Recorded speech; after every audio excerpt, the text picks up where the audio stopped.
What's good, everybody? It's your and the Gaming Wrestling GT back with another video. In today's video, we're going to be talking about this video known as the tragic downfall of Crunchyroll, and it is made by Peculiar Documentaries. Now, for those of y'all who do not know, apparently Crunchyroll has been in the news lately, mainly because of this picture. Well, you see a picture of Monkey D. Luffy crushing the Crunchyroll logo, and a lot of people are saying things like, oh my god, Crunchyroll is losing to the fans, because apparently there were a abundance of fans who unsubscribed from Crunchyroll. It got bad to the point to where Crunchyroll is even starting to do this little sales thing going on, to where like if you're a new member of Crunchyroll, then you would have to pay $1.99 for like 3 months, and then after 3 months it goes back to the original price of $7.99. But apparently I heard Crunchyroll increased their prices. Like, a lot of things is going on with Crunchyroll, and apparently a lot of people were thinking that in regards to the losses, that their net profit dropped down by 63%. But apparently the thing about that is that that's only in Japan. It's not globally. Apparently globally is doing pretty well for themselves, but overall Crunchyroll does have some problems. Like, we're not finna sit up here and act like Crunchyroll don't have some problem. With that being said, we're gonna find out all of that on this video by Peculiar Documentaries. Of course, if you do not want to watch my reaction, I'll go ahead and post the video below in the comment section. Well, not in the comment section, I'll post the video in the description below, so that way you guys can go check it out and you don't have to watch my reaction. But it's always good to actually support people who are actually putting out this information. So with that being said, don't forget to like, comment, share, subscribe, the bell notifications, guys, on any of my videos, and you guys make sure you hit the hype button if you're watching this on your mobile device. So with that being said, we're gonna go ahead and get straight into it. We're gonna check out the downfall. How has the most popular anime streaming app of all time become the most hated? Crunchyroll used to be loved by many, but over time, everything has changed. For an entire generation of anime fans, struggling to watch anime is not just a hypothetical scenario. It's a weekly, agonizing reality. What started out as a hub for anime fans to support the industry has slowly mutated into a corporate behemoth that actively disrespects its own user base. The platform is plagued with controversies. That's a strong word. We're going to look way deeper than just the server crashes and the buffering videos. We're going to break down the corporate greed, the broken promises, and the downfall of Crunchyroll's reputation. How does a company that started as an illegal piracy website become the ultimate multi-billion-dollar authority on anime? How did they manage to completely alienate the voice actors and translators who could actually make the content watchable? Why did they intentionally delete thousands of hours of digital media that their users rightfully paid for? To truly understand the absolute hypocrisy of modern Crunchyroll, you have to understand exactly where they came from. You have to look at the exact moment their story was born. The origin. If you're a younger anime fan, you might think Crunchyroll was always this massive legitimate streaming platform with official licenses and corporate backing. That But Jay if you grew up in Senpai? the mid to early 2000s, you know the dark secret. Crunchyroll started as a piracy website. Back in 2006, watching anime in the West was incredibly difficult. You either had to buy ridiculously expensive DVD box sets, wait for Toonami to air dubbed episodes on cable television, or you had to sail the high seas. Or you would have to watch it in like about a good 4 to 5 parts fan subbed on YouTube, because for those y'all do not know, to all you privileged bastards right now, and I'm just kidding, apparently in regards to back in the day with YouTube, the video limit was only 10 minutes. Like seriously, the video limit to YouTube videos back in the day were only 10 minutes. You can't go no more than 10 minutes on YouTube, which means that when they upload those episodes, that means it would be like in 3 or 4 different parts, fan subbed, mind you, and that's how we would watch our animes as well. Like, yeah, we would have to sell the 7 Cs or actually buy it or wait for Toonami to air it. But overall, if you had internet, dial up. I know I just triggered a lot of millennials there, but in regards to that, that's how we watched our anime. We would go on YouTube and we would find anime. The most popular anime that this is for mainly was Naruto, to where like you would just watch like 3-4 part YouTube videos. They're going in order because they'll tell you, oh, Naruto episode 236 part 1, episode 236 part 2, episode 236 part 3, episode 236 part 4. So yeah, and once again it was fan sub. You didn't even know what they said was true. But yeah, that's how we watched our anime, people, back in the day. Fans relied on peer-to-peer sharing and illegal hosting sites to watch low-quality fan-subtitled episodes of Naruto and Bleach. Crunchyroll launched as a video hosting site, essentially a YouTube clone specifically dedicated to anime, but they didn't own the rights to any of the content they were hosting. Users were uploading copyrighted episodes, and Crunchyroll was making money off the ad revenue. That's They were literally crazy. profiting off of stolen Japanese media, and for a while, they were the heroes of the anime community. They made anime accessible, but And as cool as that sounds, and when you think about it in hindsight, the fact that they made profit off of things that they did not own, if you think about it now that you're looking at it in hindsight, you can see that maybe Crunchyroll making these decisions or making these bad decisions were expected of them because of how they started. They were a piracy site that had animes that they did not own, and they made money through the ad revenue. Now that they are legit, these decisions that they made were, in all honesty and fairness, expected of them now. the Japanese animation studios were furious. They demanded that Crunchyroll be shut down. Instead of getting sued into oblivion, Crunchyroll secured a massive venture capital investment of over $4 million. That's crazy. Right at this moment, Crunchyroll stopped being a fan project and became an investment. And investments need return. Remember that. They used this money to pivot. They approached the Japanese studios, apologized for the piracy, and offered to buy official legal streaming rights. They promised to go completely legitimate. They removed all the illegal uploads, launched a premium subscription service, and promised the entire community that their money would go directly to the hardworking animators in Japan. And hold on to that promise. It's going to become the centerpiece of everything that follows. Crunchyroll had a brilliant redemption arc. They went from being the biggest pirates on the internet to becoming the official savior of the Western anime industry. Fans willingly opened their wallets because they believed in the mission. They wanted to support the creators. But that noble mission statement was about to get a price tag put on it. The downfall of Crunchyroll did not happen overnight. It was a slow, creeping corporatization. As anime exploded in global popularity, transforming from a nerdy hobby into mainstream pop culture, massive American corporations realized there was billions of dollars on the table. Crunchyroll stopped being an independent anime hub and became a highly lucrative corporate asset. It was bought by the Chernin Group, then acquired by AT&T, and bundled into their Warner Media division. It was tossed around like a toy between massive conglomerates who did not care about anime. Sounds like, exactly, it sounds like companies that just wanted it for the profit and not for the, you basically just want Crunchyroll for the profit and not for the substance. They just cared about the recurring monthly sub revenue. But the true definitive moment that doomed the anime community happened in 2021. Sony Pictures Entertainment, through its subsidiary Funimation, bought Crunchyroll for an unbelievable $1.17 billion. That is crazy. That is it is crazy how far Crunchyroll has gotten, to the point to where you got big companies like Sony literally going in their pockets and spending that literally says $1.175 billion to purchase Crunchyroll. That's insane. And the fact that somebody spent that much just to get their hands on it is even more crazier. And at the time, Funimation was Crunchyroll's only real competitor. Shit. Funimation dominated the English dub market, while That Crunchyroll they did. dominated the sub market. That they also did. If one service raised its prices or had a terrible app, you could just switch to the other. Or, and this is just me being unk, for those y'all who do not know, there was a time where Crunchyroll had another streaming service called Verve, VRV, and apparently that's where you could watch your Funimation dubs and your Crunchyroll subs all in one place.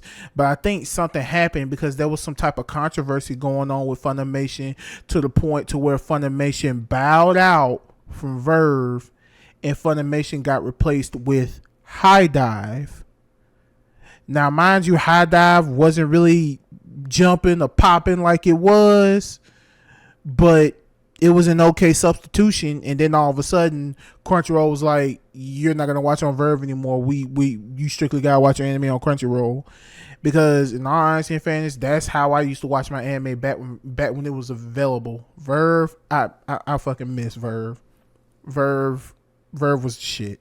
But when Sony bought Crunchyroll, that competition was officially gone. Sony announced that they were going to merge the two platforms. Funimation would eventually shut down, and all of its content would be moved over to Crunchyroll. On the surface, corporate PR spun this as a massive win for fans. All your anime in one place. They cheered. One subscription to rule them all. But anyone with a basic understanding of economics knew exactly what this meant. This was the birth of a terrifying monopoly. When a company owns the entire market, they have absolutely zero incentive founder to of improve their Crunchyroll. product. They don't have to fix their broken video player. They don't have to pay their translators fair wages, or have respect for their customers, because where else are you going to go? And it didn't take long for the mask to completely slip, because here's the thing, Sony hadn't even finished closing the deal yet, and Crunchyroll was already spending the money. Before the Sony buyout was even finalized, Crunchyroll made one of the most disastrous decisions in the history of the platform. For years, fans have been paying the premium fees with the explicit understanding that their money was going back to Japan to support the anime industry. The working conditions for Japanese animators are notoriously brutal. They work insane hours for you hear those horror fans wanted their stories. money to help fix that. That was the whole premise. That was the whole deal. But Crunchyroll looked at their massive mountain of subcash and decided they wanted to be a production studio. They announced the Crunchyroll Originals lineup. Instead of taking the millions of dollars they earned from anime fans and giving it to Japanese studios to fund new anime, they took the money and built their own studio in Burbank, California. And then they used those funds to create a Western, American-made cartoon called High Guardian Spice.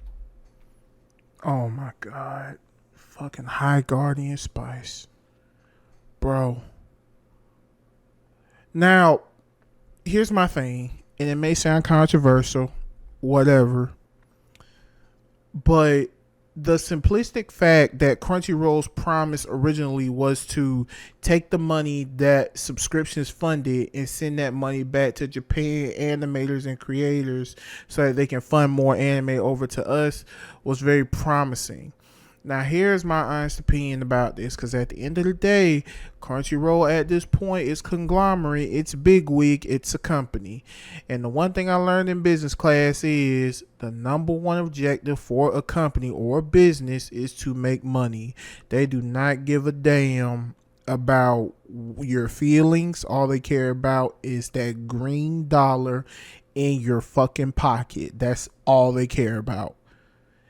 And every business or every, company always goes with the notion, if it don't make money, it don't make sense. So I feel like Crunchyroll feels like they are losing out on money, hence why they probably stopped doing the shit, but they didn't tell us because they knew that, well, that's not nice of y'all to still be doing what you're doing. But this shit, High Guardian Spice, I haven't seen it. I let the internet, I let reviews tell me about this fucking anime. This was garbage. High Guardian Spice was garbage. And the main thing they tried to sell us for this shit was, oh, the cast, the creators, it was a diversity of people coming from all different forms of life creating this, whatever this is. Now, here's my thing. You could have still did what you did, Crunchyroll. You could have just gave money to creators and animators in Japan, and you could have still made your own shit, or you could have gotten help from those animators to help make your own shit. But here's the thing. We wouldn't have mind you making your own shit if it was good. But this, no.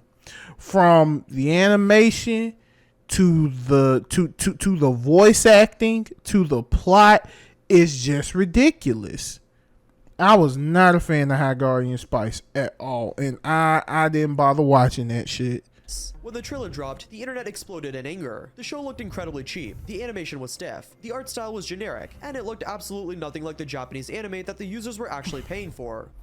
It like when you look at it, it honestly looks like, I'm not gonna say Kids WB because Kids WB hosted animes on their stuff. More on the lines, it honestly looks like a Nickelodeon cartoon, and I don't mean back in the day. I mean, and I can't necessarily say current, cause I ain't seen Nickelodeon in a minute.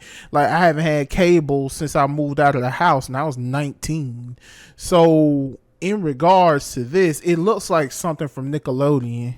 But the actual content of the show was not even the biggest problem. The biggest problem was the marketing. When Crunchyroll released a behind-the-scenes promotional video for High Guardian Spice, they didn't talk about the story. They didn't talk about the action. They spent the entire video bragging about the diversity of their writing room in California. And I just said that. It's doing this as a 2D animated series. It's giving us an opportunity to do things artistically that a lot of other shows and other studios really have forgotten how to do.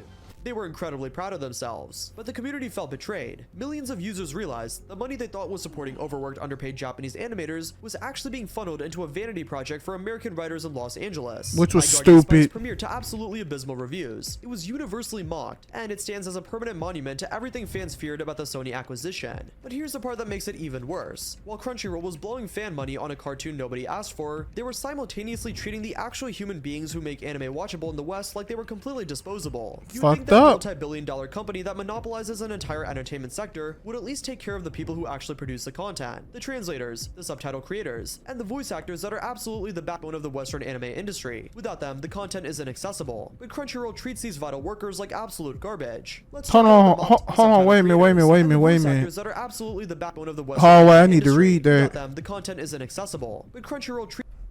It says low compensation. Voice actors and localizers have historically spoken out about low base rates. For example, voice actors have reported minimum as low as $35 per session, while subtitles have reported rates that break down to pennies per line for tight turnaround times. How the hell you expect someone to make a living off of that? Like, seriously, how do you expect a voice actor to make a living off of $35 per session? And the only way you could even constantly make half a living is if you were like the main character with the most voice lines, because you would have to come back for multiple sessions. What about the side characters? What about villains and things that is crazy. That is insane. Treats these vital workers like absolute garbage. Let's talk about the Mob Psycho 100 Season 3 controversy. This is a true moment that exposed the greed of Crunchyroll's management. Kyle McCarley is a phenomenal voice actor. He was the English voice actor of Shigeo Kageyama, the main character of Mob Psycho 100. Oh, he was the voice of Mizuki also. The first 2 highly successful seasons, and the fans loved him. The performance was iconic. When Season 3 was announced, Crunchyroll approached McCarley to return. However, McCarley is the actor's union. He asked Crunchyroll to produce the dub under a union contract, and he wasn't asking for a crazy pay raise. He was just asking for basic union protections, like healthcare contributions and guaranteed safety standards. In fact, Kyle even offered to work on a non-union contract. The only thing he wanted was Crunchyroll simply agreeing to sit down and having a meeting with union representatives about future projects. So, I went back to Crunchyroll with the offer that I would agree to work on this season of this show, non-union, on the condition that they agree to sit down and meet with SAG-AFTRA representatives with the purposes of negotiating a potential contract for them to use on future productions. That's all I was asking. Crunchyroll flat out refused. They refused to even have a conversation about union standards. That's negotiating with the voice actor who that's made the show up. Massive success in the West. Crunchyroll fired him. They recast the main character of a beloved anime right before its final season. Now, before I say anything, I have not seen Mob Psycho 100 Season 3. I've only seen Season 1 and Season 2. I have not seen Season 3. But apparently, after hearing this, do I even really want to watch Season 3? And I know a lot of people are probably going to be saying things like, yeah, it's still amazing.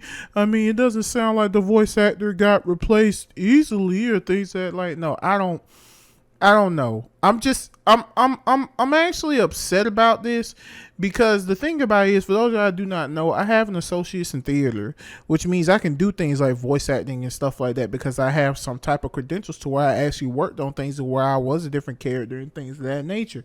But after seeing things like this, that jump kind of just crushed me. I ain't gonna even hold y'all. It crushed me because the fact that all that man wanted was just basic human care. And he was like, okay, fine, I won't do I'll do a non-union contract. I just want you to sit down with these union representatives. That's it. No.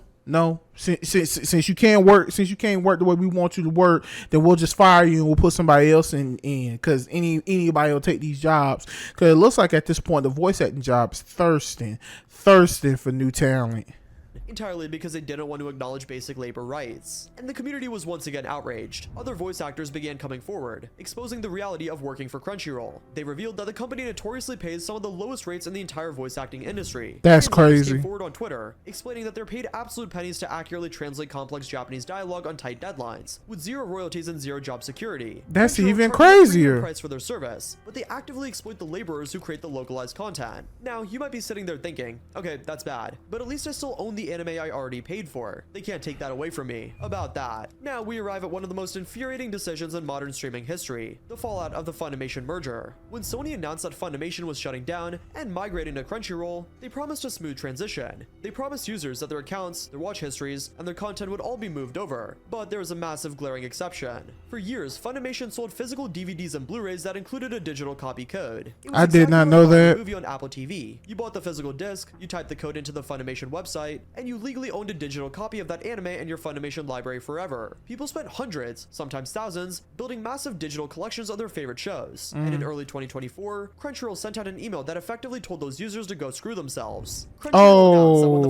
Funimation app permanently shut down in April 2024, the digital copies would not be transferred to Crunchyroll. The libraries that users had rightfully paid for were going to be permanently deleted. Poof, gone. And how did Crunchyroll And it's good. Bro, hold on. Let me read this. It said, what happened to my Funimation digital copies? We understand that you may have concerns about your digital copies from Funimation. These digital copies were exclusive content available in DVD and Blu-ray form directly purchased from Funimation's former platform. Please note that Crunchyroll does not currently support Funimation digital copies, which means that access to previously available digital copies will not be available. However, we are continuously working to enhance our content offerings and provide you with an exceptional anime streaming experience. We appreciate your understanding and encourage you to explore the extensive anime library available on Crunchyroll. So let me just go ahead and break that down in the most simplistic way in regards to this, because this corporate mumbo jumbo bullshit, they basically said this right here. They said, oh, you bought that from Funimation. Well, technically Funimation is out of business, so I don't know what to tell you. However, we do have an amazing library. You can come check those out if you like. Hey, don't get mad. I understand you spent thousands of dollars on those DVDs and Blu-rays, and you got those digital copies with the codes, and that's fine and dandy. But our library, though, we have a huge, extensive library just waiting for you to venture into it. Come check that. No, don't worry about the Blu-ray. Our library, though. Man, sit your dumb ass down. justify this? They claimed that they couldn't support the infrastructure of digital copies, but the real answer is greed. They Oh, didn't want their absolutely. users to own digital media. They wanted users trapped in a perpetual subscription model. Why let a user watch a digital copy of Dragon Ball Z that they already own? One, you can force them to pay $10 a month to watch it on your premium streaming service. Fans were absolutely livid, and as a final insult, immediately following this announcement, Crunchyroll raised their subscription prices. They took away your own media, killed their only competitor, and then demanded more money. If I'm not mistaken, as soon as Crunchyroll raised their prices, a lot of people said, well, I'm finna unsubscribe since you keep raising these prices. This is ridiculous, Crunchyroll. The hell you got going on? And through all of this, remember, you still had to actually use the app to watch anything, which brings us to a separate, spectacular disaster that has been failing the entire time. Okay, let's do this a little differently. I'm not going to describe the Crunchyroll app. I'm going to walk you through it. It's Okay. Friday night. A new episode of Solo Leveling or Free Run or something just dropped. You open the app. First problem, you have to find the show. Good luck. The interface is cluttered. The search is inconsistent. And if you try to browse by genre, you're going to be there for a while. Eventually though, you find it, and you click on it, and you're staring at 5 seasons listed in the menu. 5. You know the show just started, so you click season 2, figuring maybe it's a recap film or something. It's season 1 dubbed in Portuguese. Season 3 is Spanish. Season 4 is French. Season 5 is Italian. Season 1, the one you actually want, is buried at the top, unlabeled like a trap. There's no I remember this. There never was. For years, Crunchyroll solved the multiple language problem by just listing each language as a completely fake season and This letting was you figure it stupid. out. Okay, This was so you find dumb. the right one, and you hit play. The video starts, and it looks great for about 45 seconds. Then the resolution drops. Not because your internet is slow, slow because the video player decided to reset to 480p for no reason and didn't tell you. You go into settings, push it back to 1080p, and the subtitles desync. The dialogue is happening. The text is lagging 3 full seconds behind. You pause, back it up, try again, it's fine. Then the app crashes. Now, before I say anything, I have never had this issue with Crunchyroll. Like, I have never, ever had this issue with Crunchyroll to where like it's like, oh, the resolution drops, and then when you try to put the resolution back, the subtitles are delayed, and then when you finally get everything that seems to be up to speed, it says we're having trouble connecting or the video can't be found, things of that nature. Also, I didn't use the app per se. I was mainly just on the website when it came to me watching anime. So I would just type in the anime I want to watch, or I would add it to a watch list, because Crunchyroll do got the watch list thing, and they do. And if you have them on your watch list, they do update automatically telling you, hey, this new episode is out, so you should come check it out. But that's just how I roll. And yes, I do remember the whole situation where you made multiple seasons into different languages, which was fucking stupid. And that was just me being like that's just me saying this is my experience in regards to how I dealt in regards to Crunchyroll when it came to this situation. I've never had this situation happen to me. If you're on a smart TV, by the way, Crunchyroll's smart TV app is notorious. It has crashed on more operating systems than it has worked on. You reopen it, the show picks up from the beginning because it didn't save your progress. You don't have individual profiles set up because Crunchyroll didn't add multi-user profiles until embarrassly recently. Yeah, they just added that. This is a major premiere night, the server just dies entirely. Now, I have experienced that.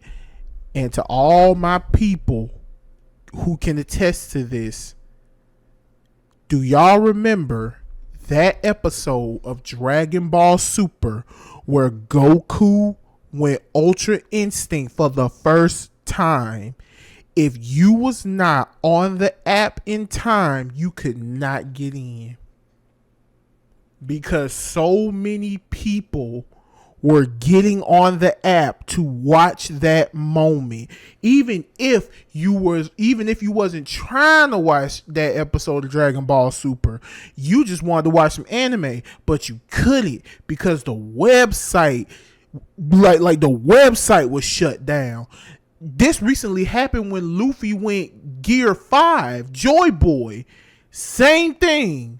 The site crashed. You couldn't watch anything.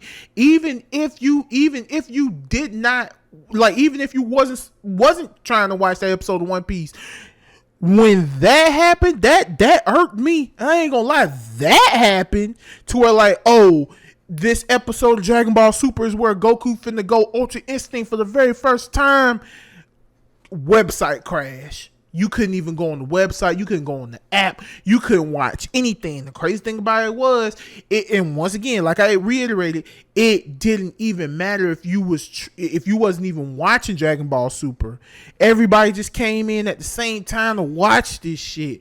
That's crazy. Because like I said, the same thing happened recently in regards to Luffy when he went Gear 5, when he went Joy Boy, site crashed. I remember that. And I'm sure a whole bunch of people who was in the same position as I was can attest to this. To bad gateway. The whole platform goes offline for hours. Yep. Crunchyroll knew exactly what day this episode was dropping. They knew exactly how much traffic was coming, and they chose not to prepare for it. That's not just bad luck. These are deliberate choices. Yes. Because another thing is, and it's like for some odd reason, y'all just do not, like, for some reason it just seems like Crunchyroll just do not have moderations. They don't have moderators. They don't have people who monitor the website themselves. So they were like, oh well, just wait for it to be done and then you can watch your anime. Not to mention there was a time where people kept like hate commenting on the anime that they probably haven't even seen, giving it bad reviews and stuff like that. And it got to the point to where Crunchyroll literally just got rid of the comment section. Because there was a time where when you watched anime, some people would be like, oh, I love this episode. I remember this episode. There was even the whole situation where you could put a spoiler warning before you explained why you liked the episode, so you wouldn't spoil someone who's watching this episode for the first time. But now they got rid of the comment section. Like, they got rid of the entire comment section on Crunchyroll. That irked me because I'm like, And I understand how a lot of people feel like, okay, you got a real conversation. I wasn't trying to comment anyway. I'm here to watch anime. But that's actually a way to connect with people, especially considering that, oh, I came across this episode. Let me see what people think. Oh, the episode's dope. It's fire. I hate this episode type shit.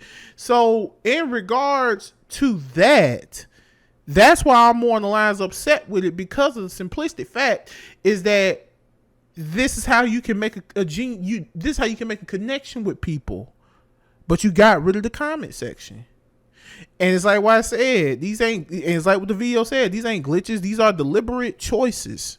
Choices made by a company that would rather spend money acquiring new licenses than investing in the infrastructure that makes those licenses actually playable. They expect you to pay premium prices for an app that fails at the one thing it's designed to do. And while all of this was happening digitally, Crunchyroll was also dismantling the last great alternative for people who still like to actually own their anime. I remember Right Stuf. Let me tell you what Right Stuf Anime was. This was back when I was broke as hell and I ain't had no money. Manga, DVDs, Blu-rays, and merchandise in North America. They were an independent team out of Iowa. They were anime fans who built something from nothing. If you ordered a fragile box set from Right Stuf, it arrived perfectly. Not because they had a massive corporate logistics department, but because they actually cared. The packaging was elite. The sales were the best in the industry. The customer service team knew what they were talking about. If your item was damaged, they made it right. They had built 30 years of genuine loyalty under their company. And then Crunchyroll acquired it. In August 2022, Crunchyroll bought them. And when the acquisition was announced, both companies released statements assuring the community that nothing would change. They promised that the Iowa team would remain intact. The shipping quality would stay the same, and Right Stuf would operate as an independent brand under the Crunchyroll umbrella. 1 year later, Crunchyroll announced that they were closing Right Stuf Anime. They migrated That's all user crazy. accounts, That's pending crazy, orders, bro. and order histories over to the Crunchyroll store. And the transition was a nightmare. I Users bet it lost was. access to their purchase histories. Pre-orders placed months in advance were suddenly stuck in limbo, with no communication from customer support. And the packaging was horrible. Fans started receiving their expensive limited edition Blu-ray sets thrown into flimsy, unpadded boxes, destroyed in wow. transit.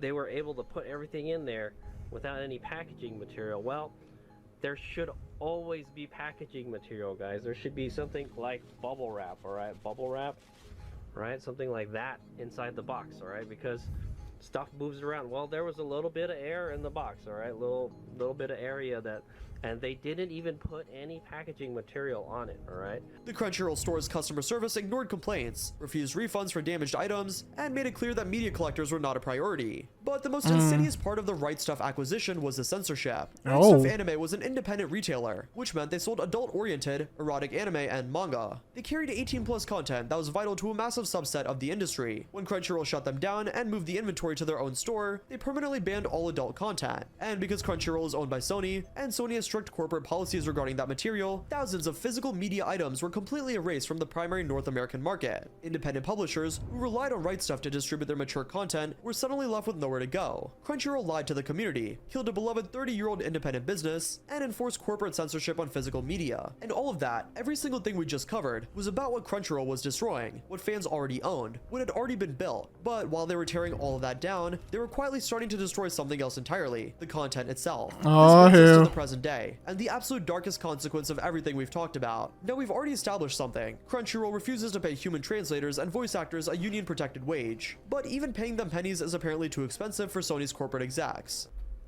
And that's insane, bro. That's insane.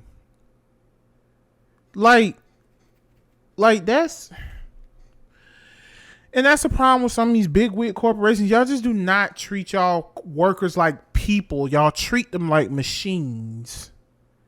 And here's the thing, and I think I know exactly where Speculative Documentaries is going to go when it comes to this. Speculative Documentaries is probably going to talk about the whole situation to where apparently on Crunchyroll they tried to use AI to put subtitles in their anime. Like they have to. Like they probably are going to go to the point, because that was a big thing. Because when people found out that Crunchyroll was using AI to subtitle their animes, that was also another reason why a lot of people unsubscribed from the platform. I remember that as well.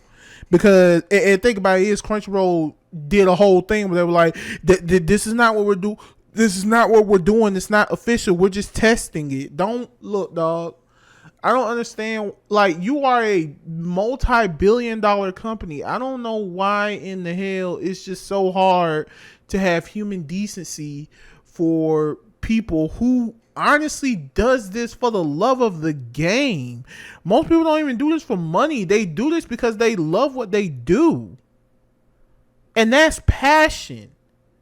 And you want to get rid of that passion. But okay.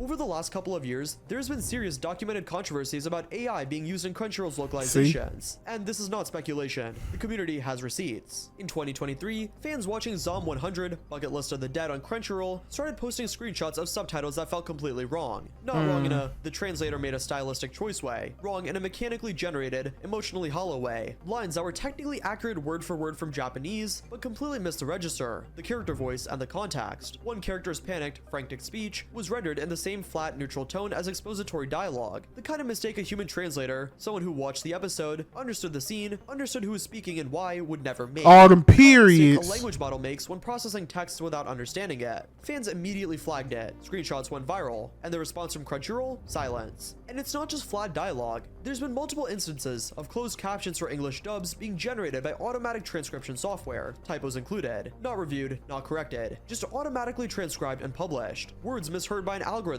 sitting in the subtitle of a premium product that people are actively paying for. That's right crazy, now. bro. This is the ultimate insult to the art form. Anime is an incredibly passionate, deeply emotional, and painstakingly handcrafted medium. Every line of dialogue in a well-localized sub or dub represents a human being watching that scene, feeling what the character is feeling, and trying to recreate that experience in a completely different language. That's not a mechanical process, that's art. And Crunchyroll, the company that's supposed to be the bridge between creators and fans, looked at that human passion, and then tried to process it through a cheap algorithm to save a few dollars on localization costs. They don't view anime as an art, they view it as content, data to be processed, packaged, and sold at a premium price while minimizing human labor as much as legally possible. The soul is being sucked entirely out of the platform. And that is the final, unavoidable conclusion of every decision we've covered The today. thing about it is, and what a lot of people do not understand, is that at this point, Crunchyroll is not the only place to watch anime anymore.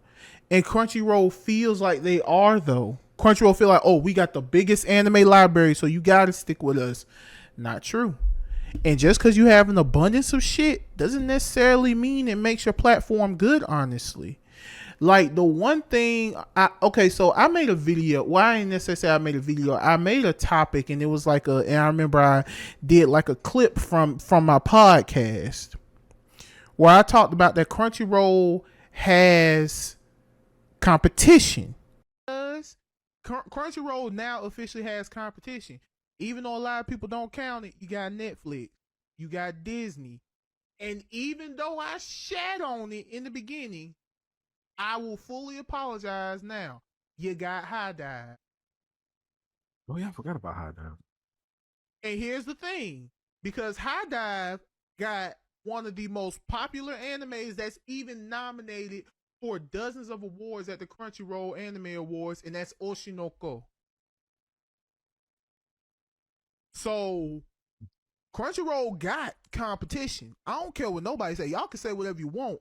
Crunchyroll now has competition in Disney, Netflix, and High Dive, or Amazon Prime, because that's what High Dive is behind. Someone sat there and laughed in my face 2 years ago, saying things like this dude really thought that he was eating when he said that Disney was competition to Crunchyroll. Well, guess what? It is.